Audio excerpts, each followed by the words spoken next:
தமிழ் வணக்கம். நம்ம இன்றைக்கி பாருங்கள் பன்னீர் பிரியாணி செய்ய போகிறோம். பாருங்கள் பன்னீர் எப்படி கட் பண்ணி வச்சுருக்கோன்னு பாருங்கள். கட் பண்ணி லைட்டாக வறுத்து வச்சுருக்கோம். தக்காளி பாருங்கள், தேவையான தக்காளி, பச்சை மிளகாய், கருவேப்பிலை, உப்பு, ஜீரகப்பவுடர், பெருஞ்சீரக பவுடர், மிளகு தூள், கரம் மசாலா பவுடர், தாளிக்கிறதுக்கு பாருங்கள் இஞ்சி பூண்டு கொடுத்து இப்போ செய்வோம். பாருங்கள் வச்சுக்கிட்டோம். எண்ணெய் போட்டுக்கிட்டோம். தாளிக்கிற பொருள் இப்போ பாருங்கள் இஞ்சி பூண்டு விழுது ரெண்டையுமே எடுத்துக்கிட்டோம்.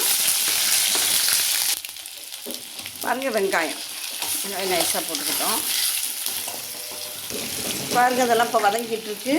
இந்த சமயம் தக்காளியும் உப்பு எல்லாத்தையுமே சேர்த்துருவோம். எல்லாத்தையும் சேர்த்து கிண்டி விடுவோம். பாருங்கள் எல்லாம் நல்லா வெந்துக்கிட்டு இருக்கு. இந்த மசாலையும் இதில் சேர்த்துருவோம். மசாலையும் இதில் சேர்த்துட்டோம். இப்போ இதையும் கிண்டி விடுவோமே. பாருங்கள் எல்லாமே வதங்கிருச்சு. இப்போ தண்ணி பாருங்கள், ஒரு டம்ளர் தண்ணி விடுறோம். நல்லா கிண்டி விடுவோமே. இப்போ பாருங்கள் இது கொதிச்சிக்கிட்டு இருக்கு. இப்போ மஞ்சத்தூள் போடுறோம். மஞ்சத்தூள் ஃபஸ்ட்டில் எடுத்து வைக்க மறந்துட்டோம். பாருங்கள் இப்போ இதை குக்கரில் சேர்த்துருவோமே. குக்கரை ஸ்டவ் வச்சு குக்கரில் இந்த மசாலையை சேர்த்துருவோம். பாருங்கள் 2 டம்ளர் தண்ணி அளந்து எடுத்துருக்கோம். அந்த டம்ளர் 2 டம்ளரு இந்த தண்ணி இதில் போட்டுருவோம். இதையும் சேர்த்து குக்கரில் சேர்த்துருவோமே. பாருங்கள் 3 டம்ளர் தண்ணி சேர்த்துருக்கோம்.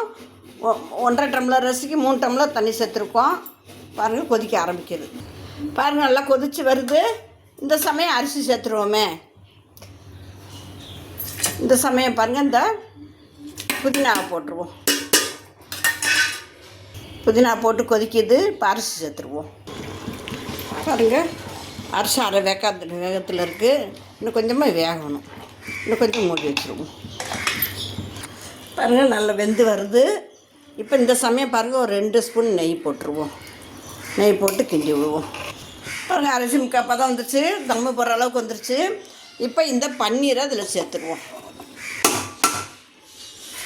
பன்னீர் சேர்த்து நல்லா கிண்டி விடுவோம். பாருங்கள் பன்னீர் போட்டோம். பன்னீர் போட்டு நல்லா கிளறிட்டோம். இப்போ இப்படியே தம்மில் விட்டுருவோமே. பாருங்கள் பன்னீர் போட்டு நல்லா கிளறிட்டோம். இப்போ இதே மாதிரி இப்போ தம்மில் விட்டுருவோம். சாப்பாடை அடி பிடிக்காமல் இருக்குது. இப்படியே தம்மில் விட்டுருவோம். இது மாதிரி நைஸ் கம்பாச்சுக்கிறதுனால தான் சாதம் உடையாது. பொடி அரிசி இப்போ தம்மில் விட்டுருவோம். பாருங்கள் தம்மில் இருக்குது. இன்னும் கொஞ்சம் நேரம் இருக்கட்டும். பாருங்கள் இன்னும் கொஞ்சம் நேரம் இருக்கட்டும். இன்னும் ஒரு 5 நிமிஷம் இருக்கட்டும். பாருங்கள் திறந்தா இன்னும் கொஞ்சம் ஆவி போகணும். இன்னும் கொஞ்சம் ஆவி போகலை. அதனால வெயிட்டிங்கில் இருக்குது. குக்கரை இப்போ திறந்து பார்ப்போமா. பாருங்கள் நம்ம பிரியாணியை திறந்துட்டோம். பாருங்கள் பிரியாணி எப்படி இருக்குன்னு பாருங்கள். சூப்பராக இருக்குப்போ. Super super super. பாருங்கள் அடியெல்லாம் பிடிக்கலை. நல்லா அடி பிடிக்காமல் தம்மில் வச்சுருக்கோம். அருமையாக இருக்குது பாருங்கள் பிரியாணி. பாருங்கள்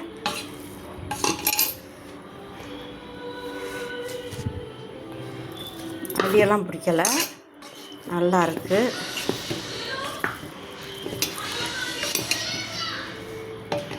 நிழல் அருமையான பிரியாணி பாருங்கப்பா. பரிமாறும்போது பரிமாறிக்கிறலாம். இப்போ இந்த அடியெல்லாம் பிடிக்கல. பாத்திரத்தை மாற்றிடுவோமே. பாருங்கள் அடியெல்லாம் பிடிக்கலை. நல்லா தூரெல்லாம் பிடிக்கலை. நிழல் நாங்கள் கூட ஏன்டா கருப்பாக இருக்குன்னு பார்த்து இது நிழல். குக்கரோட நிழல் பாருங்கள். சூப்பராக இருக்குது பிரியாணி. சூப்பராக இருக்குது. அருமையாக இருக்குது. பரிமாறும்போது இப்படியே பரிமாறணும். இப்போவே இப்போ எடுத்து கொட்டினோம்னா சூடு ஆறிடும். பரிமாறும்போது ஆறிடும். இப்போ பாருங்கள் அருமையான பிரியாணி. பாருங்கள் இது மாதிரி செஞ்சு கொடுங்க. சூப்பராக இருக்குது பிரியாணி. சூப்பராக இருக்குது. பொழுப்பாக இருக்குது பாருங்களேன். பொழுப்பாக பரிமாறும்போது இன்னும் பொழுப்பாயிரும். பரிமாறும்போது இன்னும் பொழுப்பாயிரும். பாருங்கள் அருமையான பிரியாணி செஞ்சு கொடுங்க. கொட்ட வேண்டாம். இப்படியே இருக்கட்டும். பரிமாறும்போது பரிமாறிக்கிறலாம். அடி பிடிக்கல. நல்லா இருக்குது. நிழல் தான் கருப்பாக இருக்குது. வேறு ஒன்றும் இல்லை. பாருங்கள் அருமையான பிரியாணி. பாருங்கள் சூப்பராக இருக்குது. பரிமாறும்போது பரிமாறிக்கலாம். இப்போ அப்படியே மூடிடுவோம். இந்த மாதிரி செஞ்சு கொடுங்க. தமிழ் வணக்கம்.